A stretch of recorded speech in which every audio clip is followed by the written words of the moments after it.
Assalamualaikum warahmatullahi wabarakatuh. Perkenalkan, nama saya Siti Nur Yunita dengan NIM 23050086082. Pada video kali ini saya akan mempresentasikan materi yaitu teori pembelajaran bahasa dan strategi pembelajaran. Jadi pada video kali ini saya akan membahas 3 materi yaitu teori pembelajaran bahasa dan penetapannya, strategi pembelajaran bahasa Inggris, dan pengenalan metode pembelajaran. Oke, yang pertama yaitu teori pembelajaran. Di sini ada 3 teori pembelajaran. Yang pertama adalah teori behavioristik. Jadi, teori behavioristik adalah teori yang mempelajari tingkah laku dari peserta didik atau mengamati tingkah laku dari peserta didik, mengamati perubahan tingkah laku. Dan tingkah laku itu biasanya berubah tergantung bagaimana lingkungan di sekitarnya. Lalu apa hubungannya perilaku dengan bahasa? Jadi, jika seseorang memiliki cara berbahasa yang baik, pastinya mereka juga memiliki pandangan yang baik, sehingga perilaku mereka pun akan ikut baik. Jadi, teori behavioristik itu merupakan teori bahasa yang mengamati perilaku dari peserta didik atau dari seseorang. Lalu yang kedua yaitu ada teori konstruktivisme. Jadi teori ini adalah teori yang menekankan bahwa pengetahuan itu terbentuk oleh diri sendiri melalui masa lalu yang pernah terjadi, konsep atau pengalaman yang pernah terjadi di masa lalu, sehingga membuat peserta didik berpikir atau menginterpretasikan pengetahuan mereka sendiri. Yang ketiga yaitu teori kognitivisme. Jadi teori kognitivisme adalah teori yang fokus pada kemampuan nalar dari seseorang, di mana teori ini membiarkan siswa atau peserta didik mengungkapkan atau berani menjelaskan apa yang ada dalam pikiran mereka, dan itu merupakan termasuk proses berpikir. Yang ketiga yaitu teori kognitivisme. Jadi teori kognitivisme adalah teori yang fokus pada kemampuan nalar seseorang. Jadi pada teori ini peserta didik akan dibiarkan atau akan dilihat dari bagaimana cara mereka berpikir, bagaimana cara mereka mengungkapkan apa yang ada dalam pikiran mereka, mengungkapkan pendapat mereka. Dan teori ini dapat berkembang seiring berjalannya waktu, seperti dengan cara apa? Dengan cara berinteraksi sosial dan saling bertukar pendapat sesama teman. Oke, selanjutnya yaitu strategi pengajaran dalam berbagai tahap perkembangan. Di sini ada 4 tahapan. Yang pertama yaitu tingkatan prasekolah. Jadi pada tingkatan prasekolah ini menggunakan strategi seperti menggunakan lagu dan permainan yang di dalamnya terdapat unsur pembelajaran.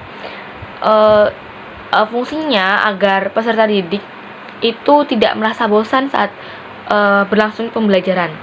Yang kedua yaitu juga bisa melibatkan visual elemen seperti animasi atau kartun, gambar seperti itu, dalam bentuk bisa video atau dalam bentuk poster seperti itu, agar dapat menambah pemahaman peserta didik dalam memahami pembelajaran. Lalu yang kedua yaitu tahapan strategi pada anak sekolah dasar, yaitu dengan menetapkan metode aktif seperti proyek. Contohnya seperti apa? Contohnya praktek membuat balok menggunakan kardus, atau intinya seperti membuat proyek gitu. Karena tidak hanya teori saja yang mereka pahamin, namun mereka juga dapat mengaplikasikannya dalam proyek tersebut. Lalu kolaboratif. Jadi pada saat mereka membuat proyek, mereka dapat mengkolaborasikan pemikiran mereka dengan bagaimana cara mereka membuat proyek tersebut, seperti itu. Lalu strategi pemahaman membaca bersama. Jadi membaca fungsinya yaitu untuk menambah ilmu atau memperdalam pemahaman. Lalu yang ketiga yaitu pada tahapan remaja. Jadi pada tahapan remaja siswa harus bisa memanfaatkan teknologi, yaitu dengan cara memberikan tugas-tugas lewat online, daring, seperti itu. Nah, contohnya tugas seperti apa? Yaitu dengan cara contoh tugas membuat makalah atau penelitian sederhana atau proyek untuk menganalisis sesuatu yang membuat pemahaman mereka itu bertambah atau meningkatkan pemahaman berbahasa mereka. Karena dengan adanya tugas seperti itu, mereka dapat memilah kata, memilah kosakata mana yang bagus untuk dimasukkan ke dalam makalah atau tugas. Oke. Yang terakhir yaitu pemahaman individu. Jadi pada tahapan ini pengajar itu sudah bisa memahami gaya belajar dari peserta didik. Itu dengan cara apa? Dengan cara memberikan tugas, memberikan tes, atau menanyakan sesuatu seperti itu kepada peserta didik. Tujuannya apa? Dari situ kita dapat melihat bagaimana cara mereka menjawab soal, bagaimana cara mereka menemukan jawaban, bagaimana cara mereka berpikir untuk menjawab soal tersebut. Karena dari jawaban tersebut dapat dilihat seperti apa sih cara peserta didik itu berpikir, kemampuan mereka itu sampai mana, ilmu mereka sampai mana, seperti itu. Oke, selanjutnya yaitu pengenalan metode pembelajaran. Di sini terdapat 5 metode. Yang pertama yaitu pembelajaran berbasis masalah.